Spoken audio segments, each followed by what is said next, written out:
Assalamualaikum warahmatullahi wabarakatuh. Waalaikumsalam warahmatullahi wabarakatuh. Bismillahirrahmanirrahim.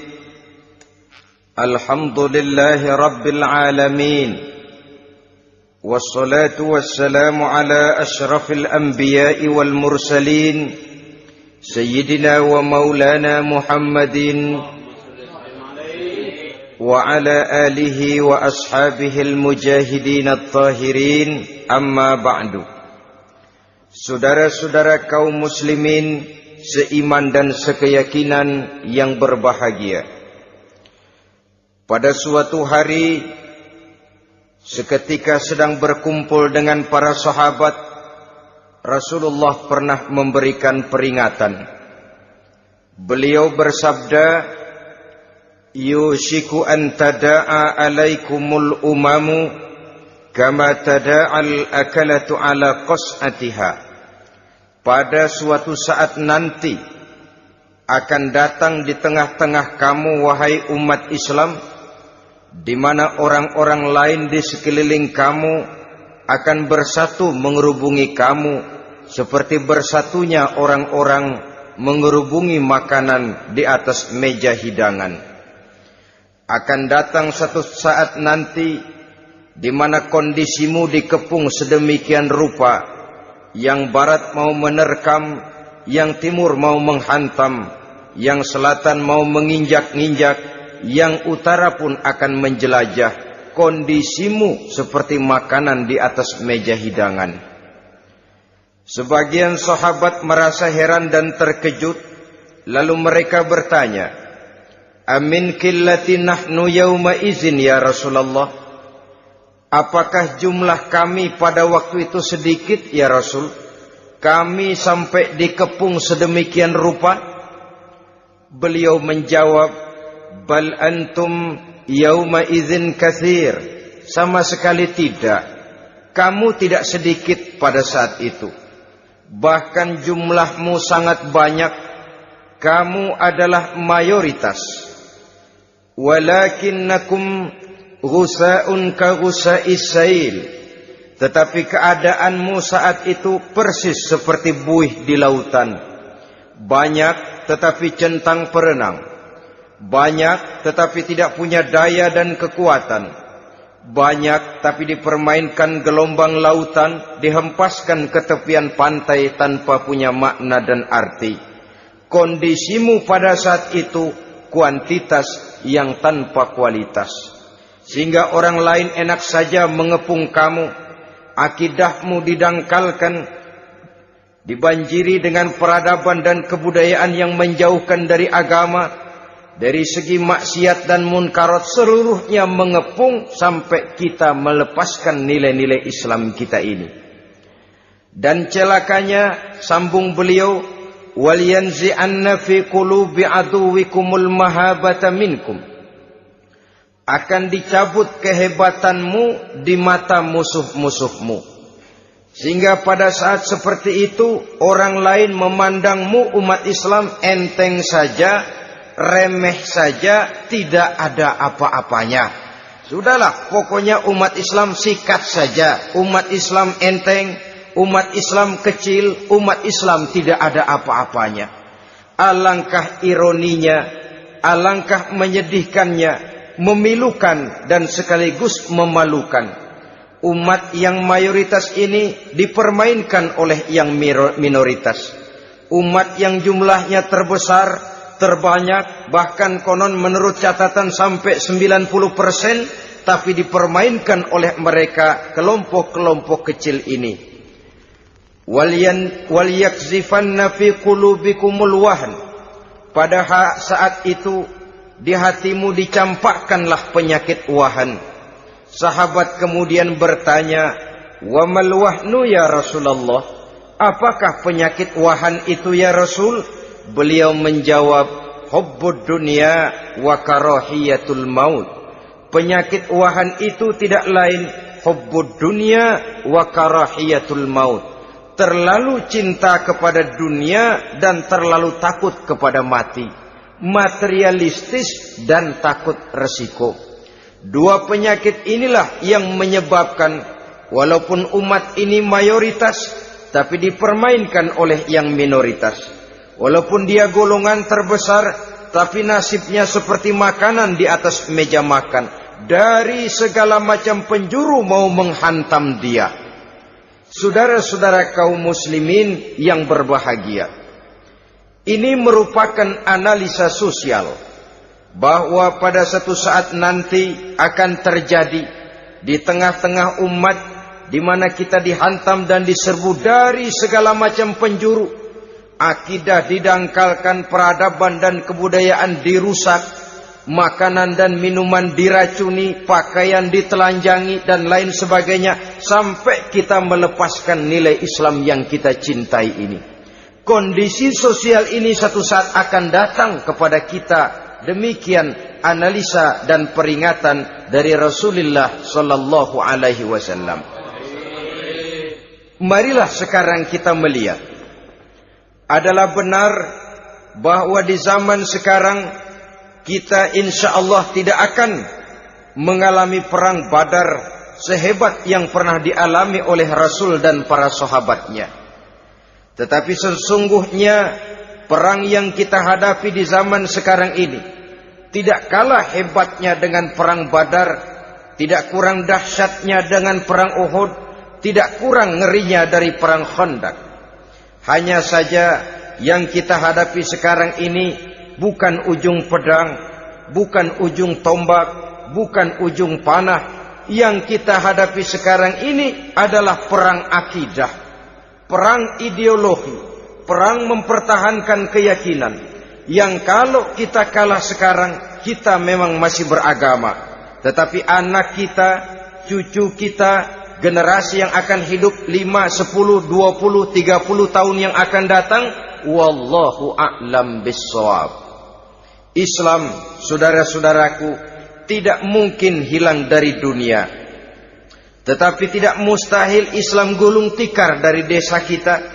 Tidak mustahil Islam gulung tikar dari kampung dan kota kita, jikalau kita tidak menjaganya, jikalau kita tidak memeliharanya, bahkan jikalau kita tidak mewariskannya kepada anak-anak kita, generasi yang akan datang. Marilah kita mengingat sejenak bagaimana Islam di Spanyol yang pernah jaya, pernah mewarnai daratan Eropa, dan yang sekarang hanya sekedar tinggal ceritanya saja.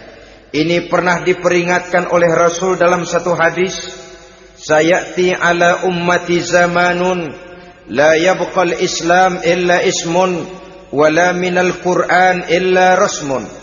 Akan datang satu masa di tengah umatku di mana pada masa itu Islam ada tapi hanya tinggal sekedar namanya saja, dan Quran pun ada tapi cuma sekedar tinggal tulisannya saja. Apabila kita tidak mewariskan ini kepada generasi yang akan datang, maka serbuan-serbuan dari berbagai macam penjuru dari hari ke hari semakin kita rasakan kehebatannya. Tidak mustahil sejarah Spanyol akan terjadi di desa kita, akan terjadi di kampung kita, akan terjadi di kota kita.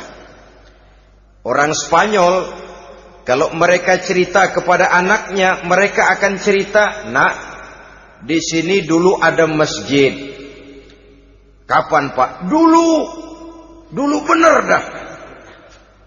Banyak orang Islam kalau hari Jumat pada sembahyang, kapan itu Pak? Dulu sekali. Sekarang cuma sekedar tinggal ceritanya saja. Bukankah sesuatu yang sangat tidak mustahil apabila kita tidak menjaga dan mewariskan Islam ini kepada generasi yang akan datang, maka serbuan-serbuan akan membawakan hasil yang diinginkan oleh para penyerbu itu tadi. Kita sudah menjadi umat yang mayoritas, tetapi umat yang mayoritas ini menurut Rasul dikepung sedemikian rupa, akidahnya didangkalkan, peradaban dan kebudayaannya ditekan sedemikian rupa, kehidupan sosialnya dibuat individualis, Kemudian dari segi pergaulan, pakaian, makanan, minuman dan sebagainya diracuni sampai dia tidak lagi berpegang teguh kepada agamanya. Dan dikala itu hilang kehebatan umat ini di mata musuh-musuhnya. Orang lain memandang kita ringan saja, enteng saja, satu umat yang sudah kehilangan wibawa. Padahal konon kabarnya kita mayoritas, tapi enak saja dikutak-kutik orang lain. Dan dikala itu di hati kita merajalela penyakit wahan. Penyakit wahan itu apa? Pertama, hubbud dunia, terlalu cinta kepada dunia. Terlalu cinta kepada dunia yang menyebabkan kita lupa. Lupa akan tanggung jawab dan kewajiban. Lupa meneruskan dan mewariskan Islam kepada generasi yang akan datang. Kita berlomba hanya untuk mengejar dunia dan seluruh isinya. Baik dia bernama material, baik dia bernama seksual, baik dia bernama pangkat, jabatan dan kedudukan, berlomba-lomba kita di dalamnya. Sampai tercampaklah penyakit hubbud dunia di dalam hati ini. Berurat dan berakar dunia itu, sulit dan berat kita berpisah daripadanya. Akibatnya kemauan untuk berbuat demi dan atas nama agama sangat sulit terwujud di dalam kehidupan ini. Yang kedua, karahiyatul maut, terlalu takut kepada mati. Baik mati ajal, mati dalam artian yang sebenarnya, baik mati usahanya, baik mati karirnya, baik mati pangkat dan jabatannya. Sehingga dengan demikian akibatnya jatuhlah kita menjadi umat yang kehilangan wibawa di mata orang lain. Saudara-saudara kaum muslimin rahimakumullah, saya katakan tadi, perang yang kita hadapi di zaman sekarang adalah perang akidah. Perang menghadapi peradaban dan kebudayaan yang menghancurkan moral daripada anak-anak kita. Perang menghadapi banjirnya maksiat dan munkarat. Yang di tengah-tengah itu, di samping berkewajiban menjaga diri dan keluarga, kita pun juga berkewajiban menjaga anak-anak kita, generasi yang akan datang. Mengarahkan dan mendidik mereka sesuai dengan yang dikehendaki oleh Allah Subhanahu wa ta'ala. Oleh sebab itu, pada pertemuan kali ini yang akan saya bicarakan ialah bagaimana idealnya seorang muslim lebih dahulu memberikan pendidikan kepada anak-anaknya. Di tengah satu situasi dan kondisi di mana serbuan datang silih berganti melanda dan menghantam umat Islam, kemana anak-anak kita ini harus kita arahkan? Karena kita orang tua mempunyai tanggung jawab. Anak adalah amanah. Menyia-nyiakan amanah adalah dosa. Dan dosa itu merupakan satu dosa yang besar. Bahkan orang tua bisa saja masuk neraka kalau tidak bertanggung jawab tentang anak-anaknya. Satu riwayat menjelaskan, ada orang soleh, ngajinya cukup, sholatnya cukup, puasanya cukup, zakatnya cukup, di mana ada majelis taklim hadir, baca Quran hobi, fitnah orang tidak pernah. Di akhirat setelah disidang dia ternyata lebih banyak kebaikannya daripada kejahatannya, maka dia pun diperintahkan dan dipersilahkan masuk ke dalam surga. Giliran anaknya disidang, biang okem nih anak. Ditanya, siapa Tuhanmu? Tidak tahu. Siapa nabimu? Ente nyaho. Apa kitabmu? Ora gelem. Kamu pernah sholat? Tidak. Zakat? Tidak. Puasa? Tidak. Judi? Hobi. Zina? Tiap malam. Mabuk? Berat. Wah, brengsek kamu. Kebaikan tidak ada barang sedikit pun, sementara kesalahan dan dosa berlipat ganda. Kamu neraka. Anak ini protes. Benar, saya tidak kenal siapa Tuhan saya. Saya tidak tahu siapa nabi saya. Saya tidak tahu kitab suci dan kiblat saya. Saya tidak sholat, tidak zakat, tidak puasa. Tiap malam saya judi, saya zina, saya mabuk. Tapi saya kerjakan semua itu karena saya tidak tahu dan orang tua saya tidak pernah memberitahu saya. Dia enak-enakan hadir di majelis taklim, saya nyekek botol, didiemin saja.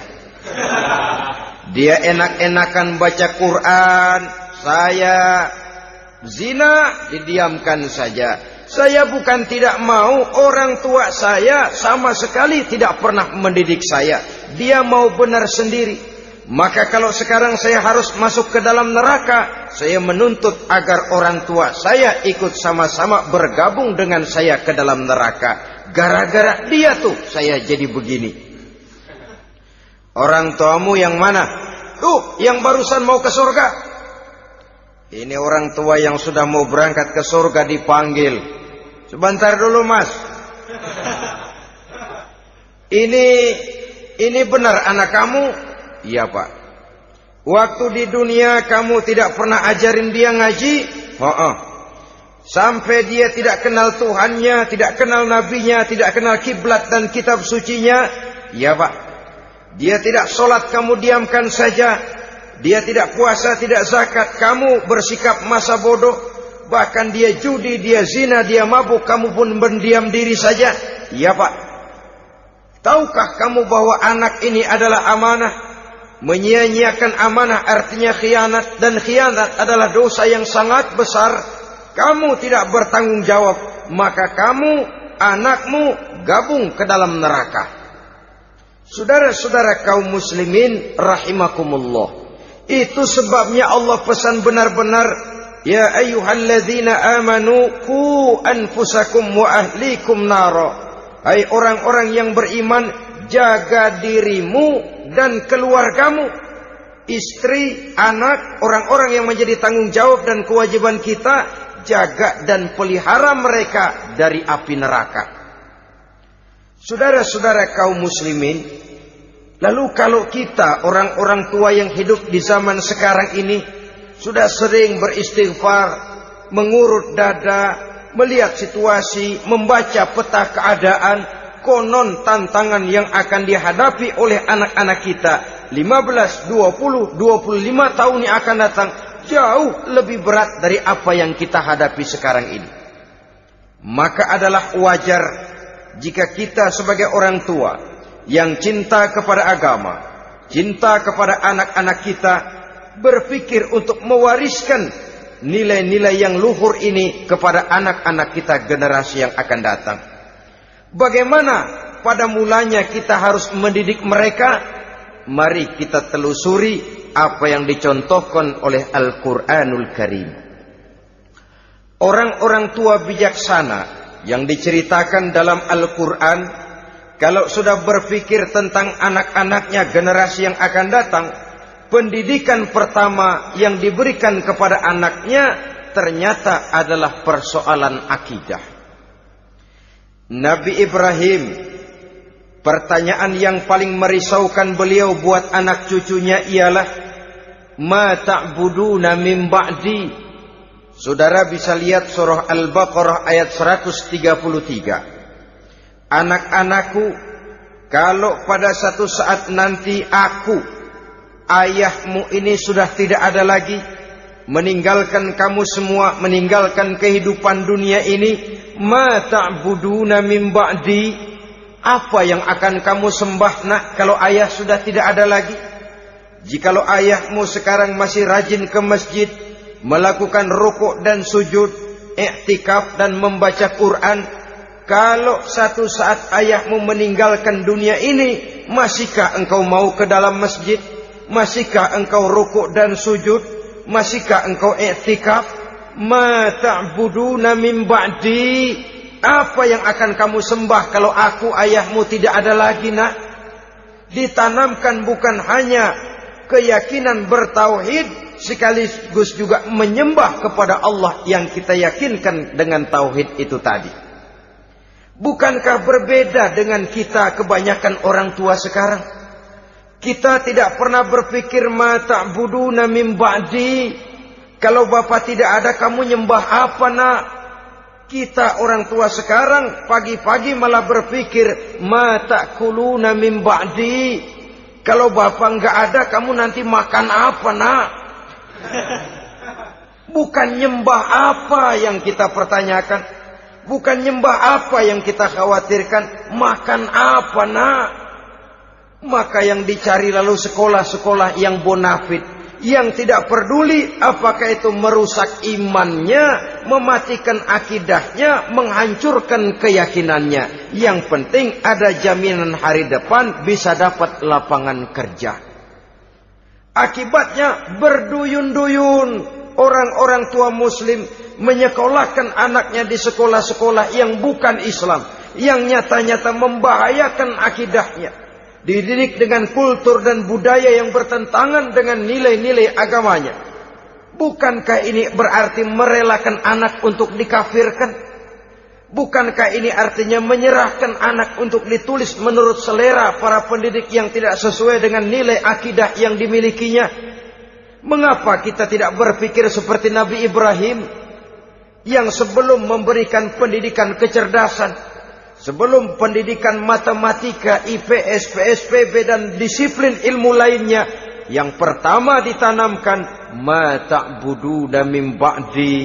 Kalau ayahmu tidak ada, kamu menyembah apa nak? Menyembah Allah apa nanti malah menyembah harta? Menyembah Allah apa nanti malah mendewa-dewakan pangkat dan jabatan? Menyembah Allah apa malah nanti menyembah alam? Itu yang dikhawatirkan Nabi Ibrahim kepada generasi yang akan datang. Dan itu saudara-saudara yang seharusnya mengkhawatirkan kita kepada anak-anak kita, generasi yang akan datang. Lihatlah serbuan akidah di zaman sekarang ini. Dimanfaatkan kemiskinan kita umat Islam. Diberikan kita tawaran berupa beras, pakaian, obat-obatan, kalau perlu beasiswa, asal bisa melepaskan keislaman kita ini. Bertahap, sedikit demi sedikit, step by step, shibran bi shibrin wa zira'an bi zira'in.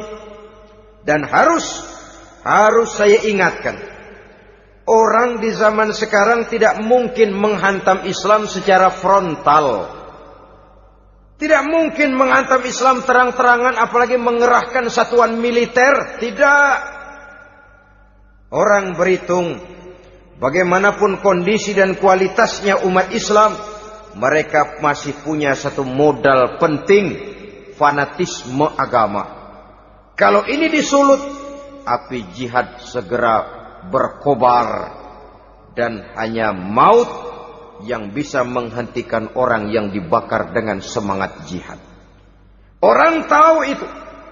Betapa Uni Soviet kedodoran menghadapi mujahidin Afghanistan yang disulut oleh semangat jihad yang berkobar dengan persenjataan yang primitif ketimbang persenjataan Uni Soviet. Entok mereka pantang surut mundur ke belakang.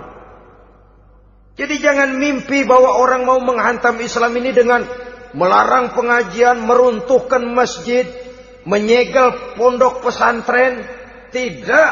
Melarang orang sholat. Tidak. Kalau perlu masjid diperbanyak, musola diperbesar. Tapi bikin itu masjid seperti museum. Besar, megah, mercusuar, tapi bikin seperti museum. Tempat orang kagum, tempat orang memuji, tapi sunyi dari nilai-nilai ibadah. Saudara-saudara kaum muslimin, untuk sampai kepada penghantaman akidah, jalan yang paling mudah dirintis sekarang ini secara bertahap dan sistematis, memisahkan umat Islam dari Islamnya. Biarkan mereka bernama Muslim. Biarkan di atas kartu penduduknya tertulis agama Islam.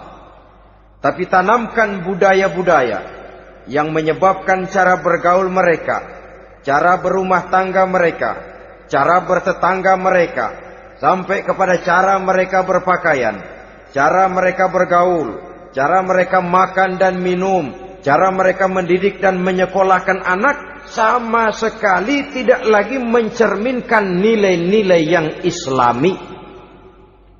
Itu sudah satu usaha yang paling praktis, memisahkan umat Islam dengan Islamnya. Kalau sadarlah kita ke arah ini usaha orang di zaman sekarang, maka yang harus pertama kita tanamkan kepada anak-anak kita, didik mereka dengan jiwa tauhid yang mengkristal di dalam batinnya, meresap sampai ke tulang sumsumnya, yang tidak akan sampai pun nyawa berpisah dari badannya, akidah itu tidak akan berpisah dari hatinya.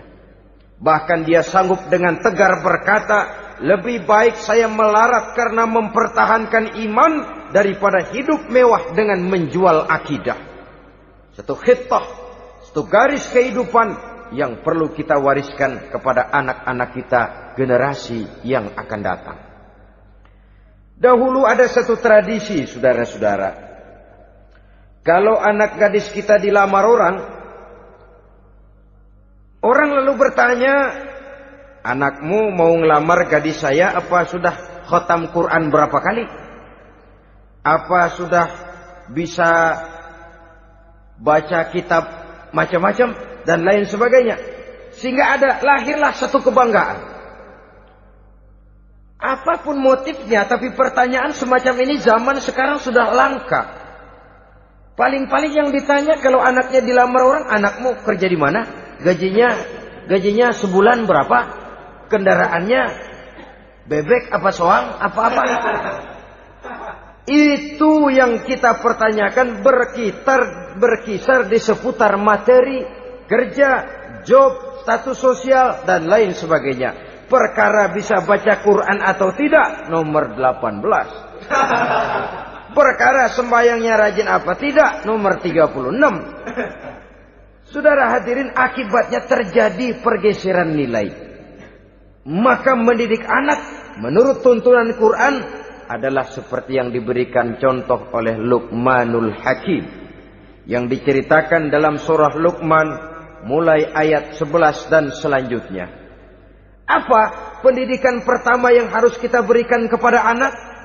Pertama, ya bunayya la tusyrik billah. Wahai anakku, jangan sekali-kali engkau menyekutukan Allah. Nah, jaga tauhid, pelihara iman, mantapkan akidah. Ini dasar yang pertama. Belum lagi anak mengenal berbagai macam disiplin ilmu, yang pertama ditanamkan tauhid. Ini yang mendasari kehidupan.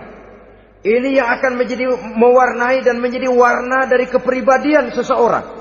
Sentuhan jiwa tauhid di dalam diri si anak. Belum lagi sempat dia kenal yang lain. Yang pertama yang kita tanamkan, kita wariskan, kita berikan, la tusyrik billah. Jangan sekali-kali menyekutukan Allah. Nah, kalau ini sudah tertanam, ini sudah merupakan satu fondasi yang kuat. Selebihnya nanti tinggal melihat bakat si anak, kemana dia harus dididik ini. Yang terpenting nilai iman lebih dahulu tanamkan. Dan untuk menghancurkan nilai keimanan, saudara-saudara, saya katakan, ingatkan kepada hadis di awal tadi, dikepung kita dari berbagai macam penjuru agar bila bisa melepaskan nilai-nilai iman dan keyakinan. Proses pendangkalan akidah, ditanamkan keraguan kepada agama, ditanamkan rasa malu beragama. Sholat malu, baca Quran malu, berangkat ke masjid malu, pakai jilbab malu. Ditanamkan rasa malu beragama. Sehingga bertahap sedikit demi sedikit kita mulai berpisah dengan kehidupan beragama. Ditanamkan hal yang sedemikian rupa dari berbagai macam penjuru. Dihantam akidah, akidah kuat. Dihantam dari segi peradaban dan kebudayaan. Diperbanyaklah peradaban dan kebudayaan yang bukan mendekatkan kita dengan agama, malah mendekatkan kita dengan neraka. Menjauhkan kita dari agama, menjauhkan kita dari nilai-nilai luhur yang diwariskan oleh orang-orang tua kita terdahulu. Adalah kewajiban kita yang pertama, mendidik anak, menanamkan roh, jiwa dan semangat tauhid di dalam diri mereka. Saudara-saudara kaum muslimin rahimakumullah. Kenapa kita lebih dahulukan menanamkan jiwa, roh dan semangat tauhid ini kepada anak-anak kita? Pertama, kita tidak hanya ingin sekedar mempunyai anak yang pintar, tetapi lebih daripada itu kita pun ingin mempunyai anak yang benar. Segala macam disiplin ilmu, segala macam bentuk penalaran ilmiah dan pengisian intelektualitas manusia mungkin di satu sisi akan membuat dia pintar, tapi di sisi lain belum tentu akan membuat dia benar. Nabi pernah memberikan peringatan, man izdada ilman walam yazdad huda lam yazdad minallahi illa bu'da. Orang yang hanya bertambah ilmu pengetahuannya tapi tidak bertambah hidayah dari Allah, tidak makin mantap keimanannya, maka seluruh nilai-nilai ilmunya hanya akan menjauhkan dia dari Allah Subhanahu wa taala. Dan adalah lebih merupakan azab daripada nikmat kalau kita diberikan ilmu pengetahuan yang hanya akan menyebabkan kita semakin jauh dari Allah Subhanahu wa taala. Yang kedua, sesungguhnya roh, jiwa dan semangat tauhid yang melekat dalam diri anak pada puncaknya akan melahirkan satu disiplin murni yang tumbuh dari dalam dirinya sendiri, di mana si anak dalam kehidupannya merasakan dimanapun dia berada, kemanapun dia pergi, ia selalu merasakan kehadiran Allah dekat dalam hidupnya. Ia sadar sesadar-sadarnya bahwa tidak ada satu perbuatan yang bagaimanapun kecilnya yang bisa disembunyikan dari kekuasaan Allah Subhanahu wa taala. Yang ketiga, dengan penanaman roh, jiwa dan semangat iman ini, maka diharapkan anak-anak nanti pada pertumbuhannya sanggup mengendalikan hawa nafsunya. Dengan kata lain, bahwa penanaman jiwa tauhid, penanaman roh dan semangat keimanan ini merupakan kondisi dasar yang harus dilakukan sebelum yang lain-lainnya. Kemudian pendidikan kedua yang diberikan oleh Al-Quran melalui contoh dan model dengan Luqmanul Hakim ini, setelah menanamkan tauhid, ditanamkanlah kepada si anak ini rasa hormat kepada orang tuanya. Wa wassaynal insana biwalidayhi, dan kami wasiatkan kepada manusia untuk berbakti kepada ibu bapaknya. Hamalathu ummuhu wahnan ala wahnin, karena ibunya telah mengandungnya dengan kepayahan di atas kepayahan. Maksudnya dengan kepayahan dan kelelahan yang berlipat ganda. Sehingga ketika Rasul ditanyakan orang, ya Rasul, siapa yang paling harus saya taati di dunia ini? Beliau menjawab, ibumu. Kemudian siapa lagi ya Rasul? Ibumu. Setelah itu siapa lagi ya Rasul? Ibumu. Dan kemudian siapa ya Rasul? Bapakmu. Ibu, ibu, ibu, bapak. Bahkan al-jannatu tahta aqdamil ummahat. Surga berada di bawah telapak kaki ibu. Bagaimana menanamkan rasa hormat kepada orang tua di hati anak? Tentu yang pertama, bagaimana orang tua bisa memberikan keteladanan. Marilah kita sebagai orang-orang tua ini menyadari bahwa sebelum anak kenal sekolah dasar, sebelum anak kenal TK, ibtidaiyah, sanawiyah sampai kepada perguruan tingginya, yang pertama dia kenal adalah lingkungan rumah tangganya, gurunya adalah ibu bapaknya. Di sini berlakulah apa yang dinamakan keteladanan. Keteladanan jauh lebih berhasil daripada sekedar teori-teori yang muluk. Keteladanan jauh lebih berhasil daripada berbagai macam indoktrinasi dan penataran. Kurangnya keteladanan akan menyebabkan anak mencari pola. Apabila kita orang tua ini tidak bisa memberikan keteladanan yang baik kepada anak-anak kita, maka pada suatu saat anak-anak akan menganggap enteng dan kehilangan wibawa kita sebagai orang tua di mata mereka. Dikala itu akan sangat sulit kita membentuk kepribadian mereka. Bukankah di zaman sekarang ini kita banyak mengalami krisis wibawa, krisis figur?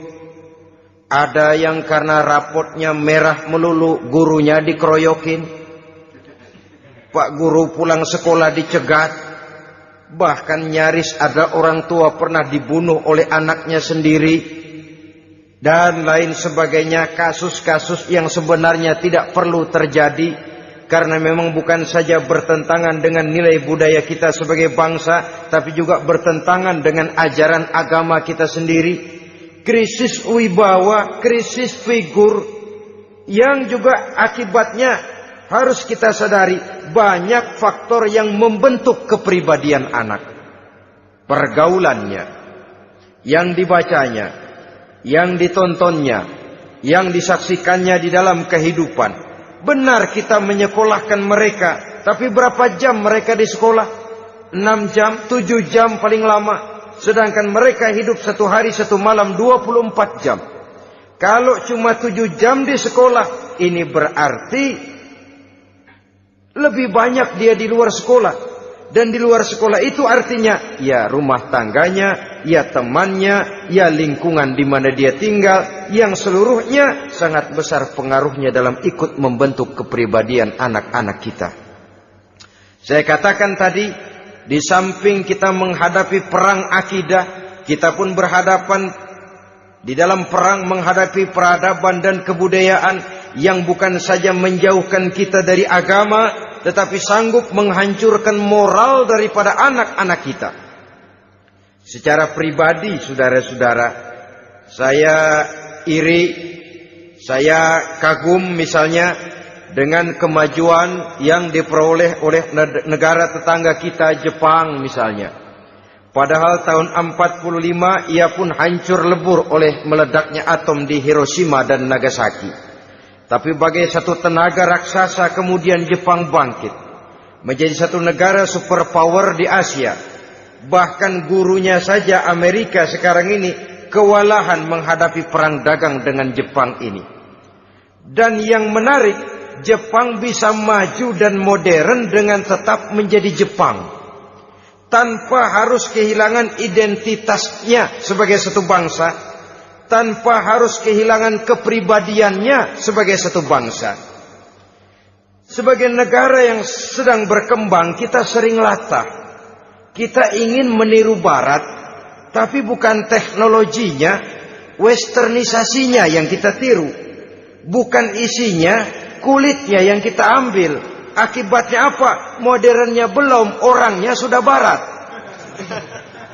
Bergaulnya sudah cara Barat, berumah tangganya sudah cara Barat, berpakaiannya sudah cara Barat, mendidik anaknya sudah cara Barat. Di mana ketemu orang tua cukup hello daddy. Kulitnya kita ambil, sementara isinya kita campakkan. Ironi dan menyedihkan. Padahal kita sesungguhnya bisa maju dan modern, bisa mengejar segala ketinggalan dan keterbelakangan kita, dengan tetap menjaga nilai-nilai luhur budaya kita sebagai satu bangsa, mengambil isinya, dan kalau memang tidak perlu, lalu mencampakkan kulitnya. Pengaruh peradaban dan kebudayaan yang menghancurkan moral daripada anak-anak kita oleh pesatnya arus teknologi, oleh pesatnya arus komunikasi, di mana hal-hal yang terjadi di belahan dunia lain dapat kita saksikan hari ini juga melalui layar televisi, yang terjadi di Amerika, di Eropa, di Afrika, di ujung dunia yang paling ujung sekalipun. Di ujung dunia yang paling ujung, hari ini kejadian, hari ini sudah bisa kita saksikan. Pesatnya arus komunikasi, kalau jatuh ke tangan anak-anak kita yang belum mempunyai filter, daya saring positif, akan dicerna oleh mereka tanpa memilah dan memilih. Akibatnya orang kampung bilang kelolodan. Makan nggak dikunyah lagi. Tentu saja akhirnya kelolodan, dan kalau sudah kelolodan menyusahkan kita seluruhnya. Oleh karena itu budaya menghormati orang tua perlu dijaga, perlu dipelihara dan diwariskan kepada anak-anak kita. Tali silaturahmi sehingga ada respeknya kepada orang tuanya. Jangan bapaknya dianggap CS, ibunya dianggap CS, kakeknya dianggap CS. Hilang rasa respek, hilang rasa menghormati. Sementara orang tua sendiri tidak bisa memberikan keteladanan, kurang mendapat perhatian dan lain sebagainya. Apalagi kalau baik ibu maupun bapak adalah orang-orang karier yang setiap hari sibuk menghadapi tugas masing-masing. Bapak sibuk rapat, pindah kantor sana kantor sini, ibu sibuk arisan, besarlah anak-anak di tangan pembantu dan lain sebagainya, sehingga dia merasa kurang mendapat perhatian, dan ini akan ikut membentuk warna dari kepribadian yang dimilikinya. Sampai kepada pelosok-pelosok desa, jaringan televisi memang menguntungkan. Tapi kalau sudah sampai kepada menayangkan budaya-budaya yang tidak sesuai dengan pola di mana mereka tinggal, pola lingkungannya, dan ingin mereka terapkan dalam kehidupan, ironi dan menyedihkan.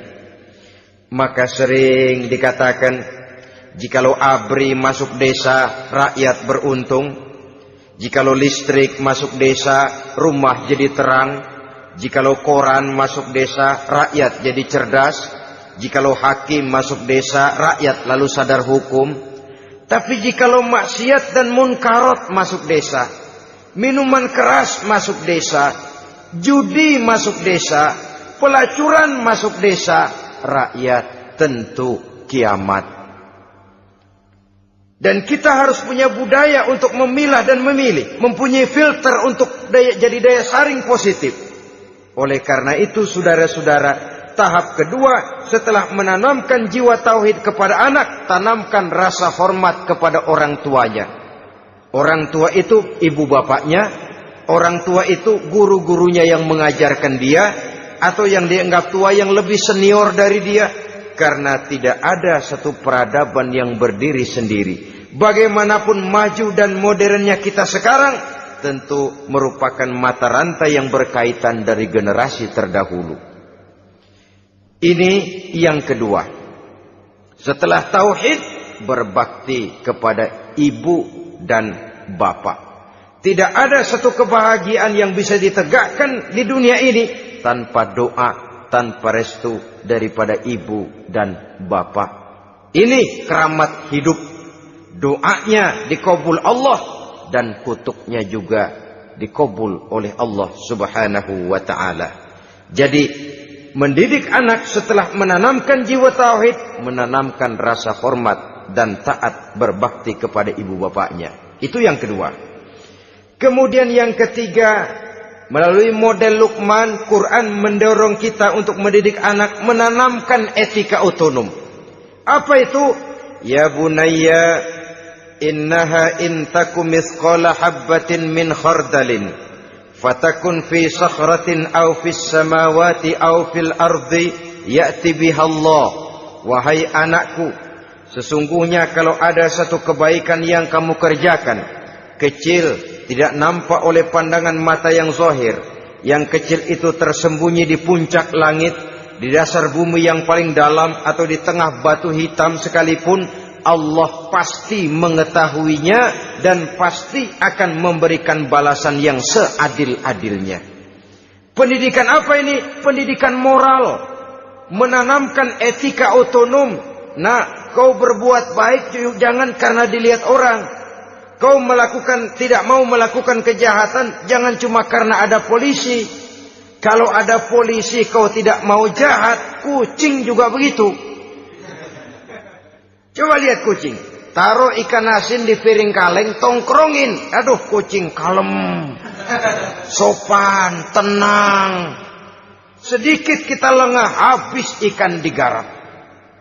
Tapi ditanamkan satu kesadaran, kemanapun kau pergi, nak, apapun yang kau kerjakan, tersembunyi di tengah batu, di dasar bumi, di puncak langit, Allah pasti tahu.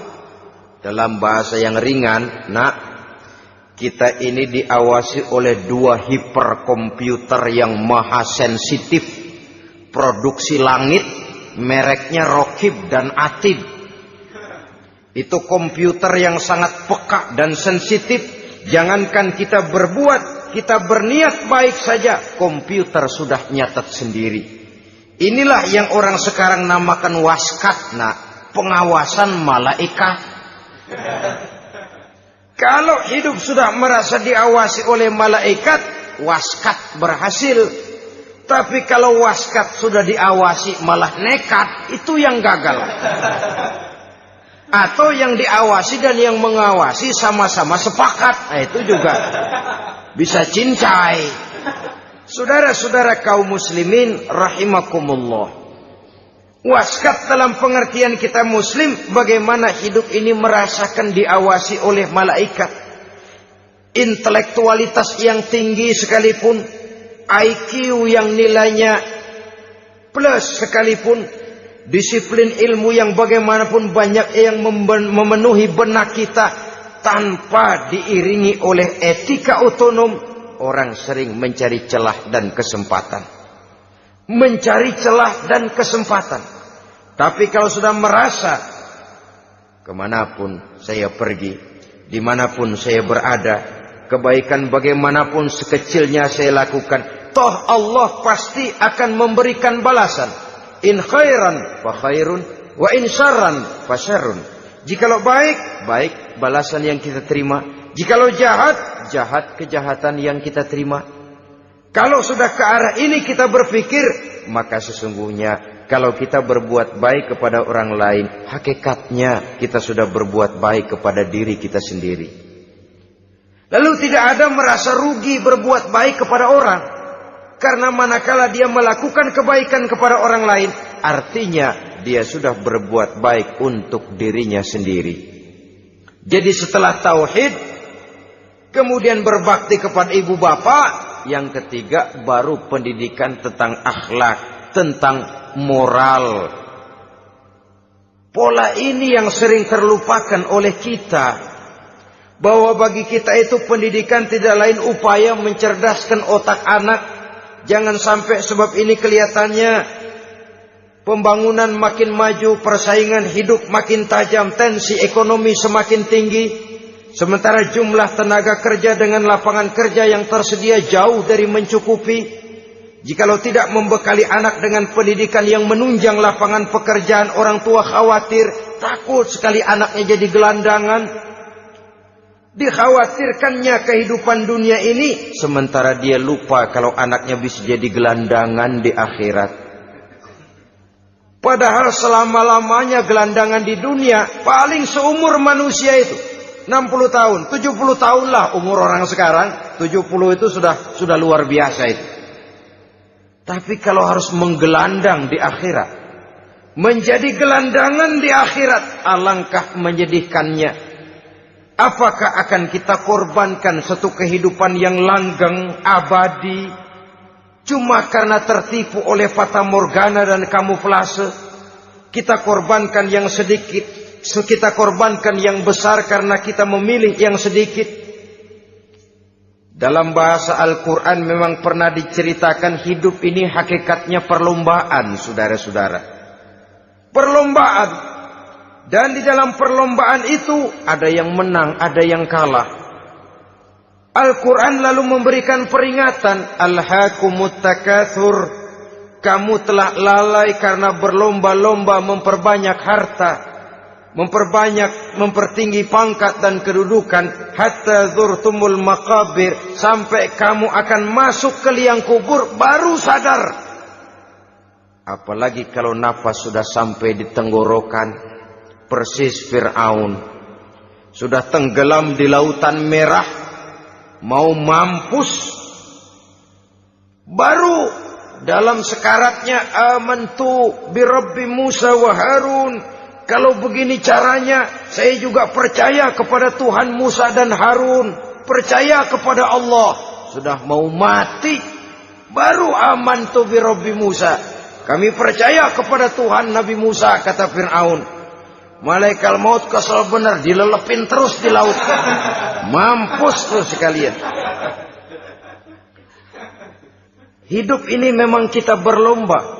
Berlomba dengan waktu, berlomba dengan umur, berlomba dengan tenaga, berlomba dengan tetangga. Yang jangankan kita sampai mundur, berhenti saja sejenak, kita akan ditinggalkan oleh yang lain. Tiada kata mundur, bahkan tiada kata berhenti. Sekali kita melangkah, melangkahlah terus. Tapi berlombalah seperti yang dikehendaki Quran. Fastabiqul khairat. Berlomba-lombalah di dalam kebajikan. Jangan berlomba-lomba di dalam kemaksiatan, kemunkaran, kejahatan. Berlombalah dalam urusan kebaikan. Saudara-saudara kaum muslimin rahimakumullah. Tauhid, berbakti kepada ibu bapa, kemudian pendidikan tentang moral. Apabila pendidikan tentang moral sudah tertanam, barulah lihat bakat si anak. Kemana bakatnya? Anak saya kelihatannya dari kecil demennya main bedil-bedilan saja. Abri kali itu. Kirim ke Magelang, masukkan akabri. Tapi dengan syarat 3 itu tadi.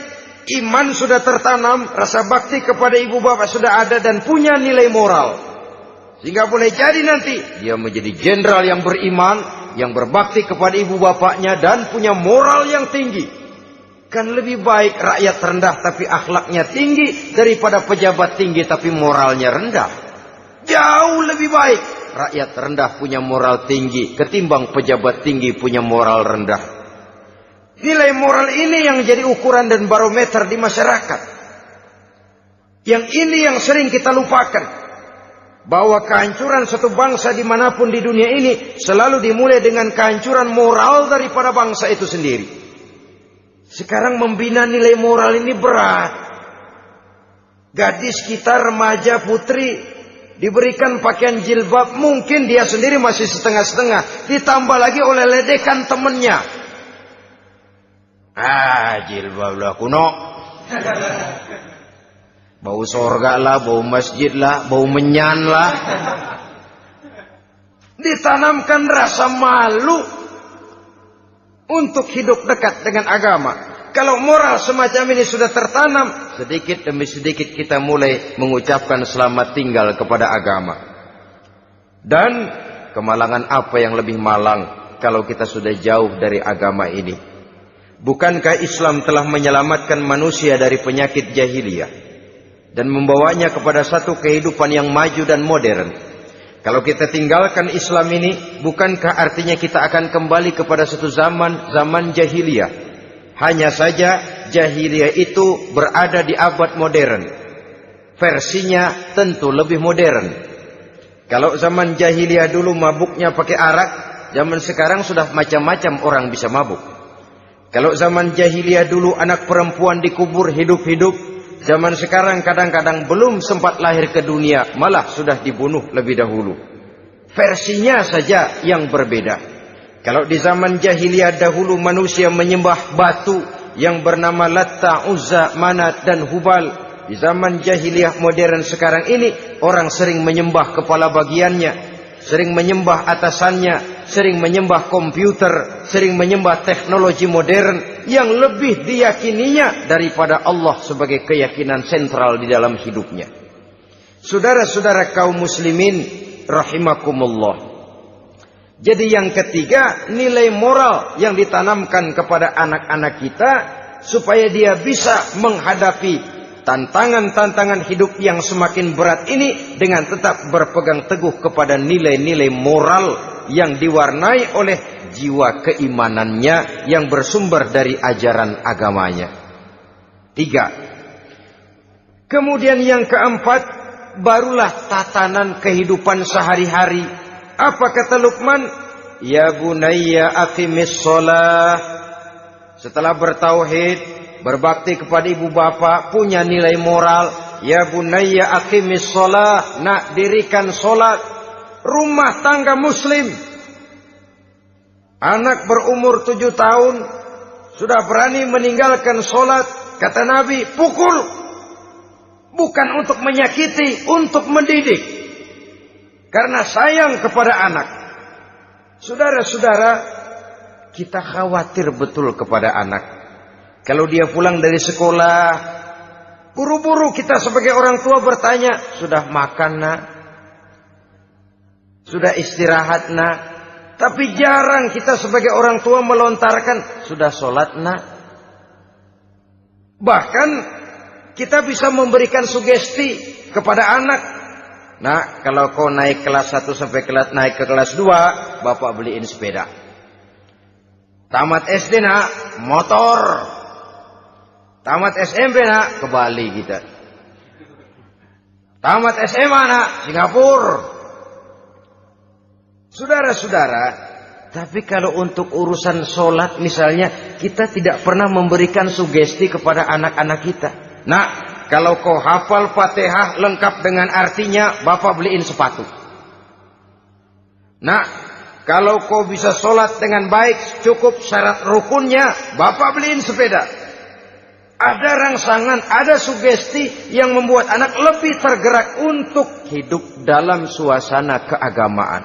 Ya bunayya aqimis shalah, nak dirikan sholat. Sebab ini sandaran vertikal yang paling langsung antara manusia dengan Tuhannya.